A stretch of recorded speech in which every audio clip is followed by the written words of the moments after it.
Hello and welcome to another episode of WAXTAN, a program brought to you by the Gambia Students Association in Morocco. My name is Momodou Muctarr Jallow and I'll be your host for this episode. WAXTAN is actually a show fully aimed at providing the platform for young people to come and discuss issues that affect them, issues that affect society, and hopefully come up with solutions to remedy them. Today's topic, as you've already read, is on young people and peace building, and it's fully inspired by the recently concluded Africa Youth Forum on Peace in Morocco here, and where I serve as a panelist in one of the panel discussions on the theme Young People and Peace Building, similar to the topic of today's podcast. We did the recording just after the program, but we decided to re-record it because of the recent loss of the Gambia. If you are following the news, the Gambia lost three dynamic young people in a car accident, and one of them is actually a friend of mine for 7 years, Sise, Jaha, Sawaneh, and we decided to re-record this and pay tribute to them and offer our condolence to their families, and also hopefully if the time permit us to discuss some of the things that they were doing or some of their work, and offer tribute to say some of the things they've been doing. Without further ado, we want to just call upon every one of you to please offer a minute silence prayer to these three wonderful souls and to all other souls that have departed before. Kindly pause the podcast and offer a minute silent prayer to these people. The may all of them.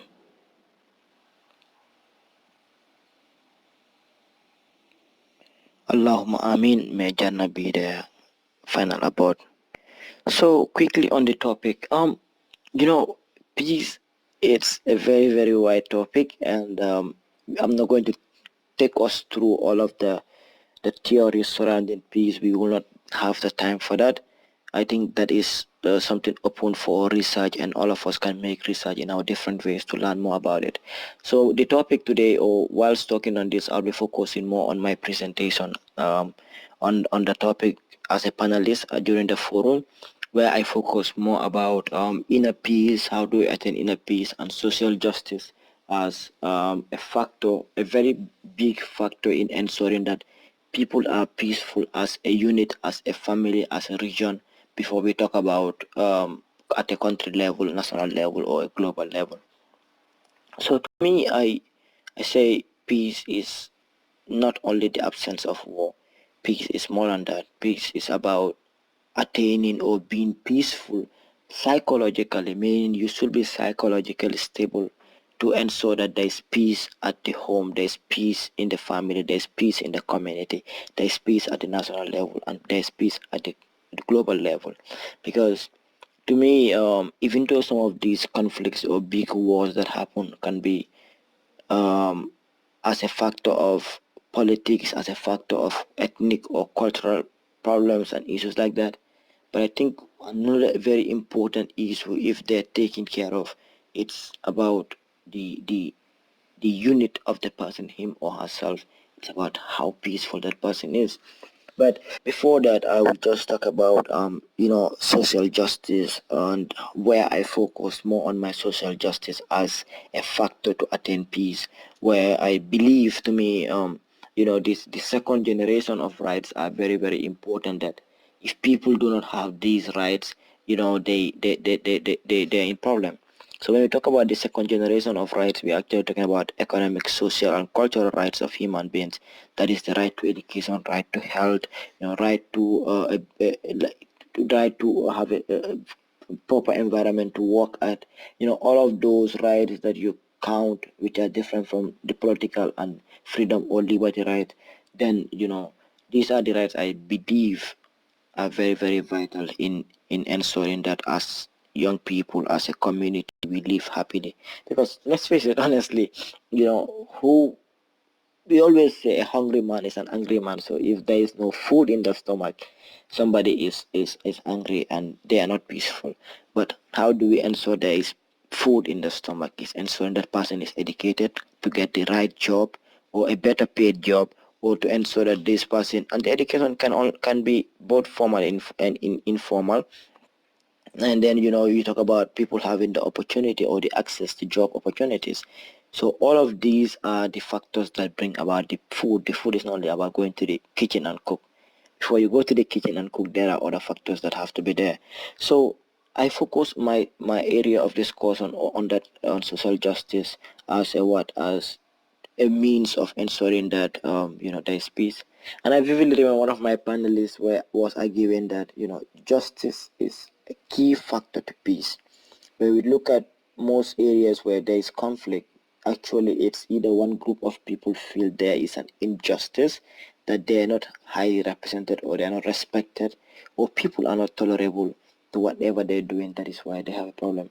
And I think as human beings, especially as young people, we tend to do this a lot, and sometimes we do not even realize this, because as a unit, as an individual, we are very very quick, and it is very rampant on social media right now, where you see young people who have different political ideologies, who are friends, and are supposed to be friends, but cut off all of those relationships because they don't have a common ground as on ideologies. They don't, this person support party A, this party person is a independent or doesn't support party B, and you tend to break your relationship, and then you don't tend to see eye to eye. And to me, that is one level of intolerance that we portray as young people, and it should not be. I will take us back to Dr. Just lecture when he was here a couple of months ago, where he said sometimes, how we react to issues outside is actually a reflection of our inner self. And then he gave a simple example of saying, if you look at somebody and say this person is ugly, it's like you are reflecting your inner self, that you have convinced yourself you're ugly. That is why you're portraying that to somebody else. And it makes sense, in the sense that the idea or the moral lesson behind that is actually treat people as you will treat yourself. All right, if you feel that I don't like to be talked to this way, if you feel like I think this is wrong, the people should not do this and this and this, people should not do this and this and that to me, then why don't you be the sample of it? Why don't you treat people the way you want to be treated? And it goes on and on and on when you talk about peace as a unit. And another important factor when we talk about peace as a unit is actually, how much do you love yourself? Do you wake up every day and be like, oh God, I want to do this and this and this today, because I want to do this and this and that to uplift somebody's life, or I want to do this and this and that to better somebody's life? How often do we do that? How often do we interact amongst ourselves and be like, oh man, I have to better develop myself, I have to do this, I have to do that, you know? So these questions, when you put them together, when you come together to think of it, you know, they are actually the block or the founding stone of every peaceful activity you talk about. Because today, as young people, if we are tolerant, as young people, if we are training ourselves to be tolerant, it reflects on our families. And when it reflects on our families, it reflects at the community level. When it reflects at the community level, it goes to the society as a whole, goes to the national level and to the global level.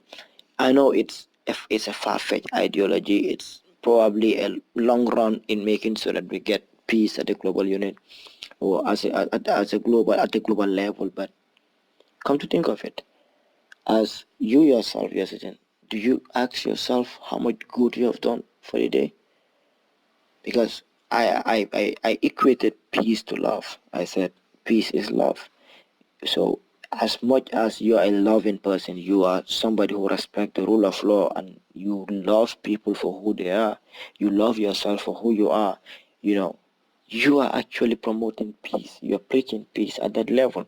So, because trust me, there's nothing that binds or blinds love.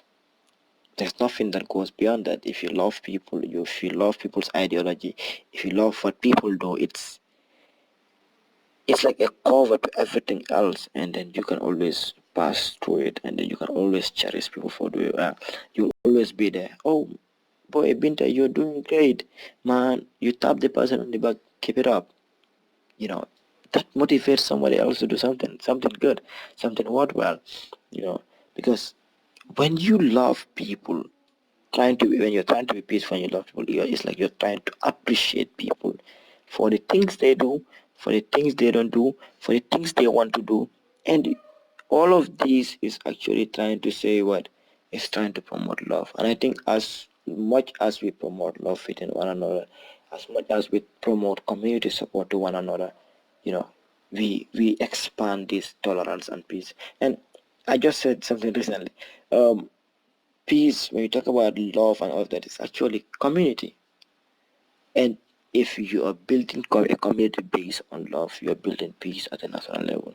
So I hope my points are not too far-fetched. They're not very, very vague. Well, let me hear from you. What do you think peace is to you? How will you define peace? Do you think peace is just the absence of war, like there should be absence of war completely, that is peace to you? Or do you agree with some of the things I said?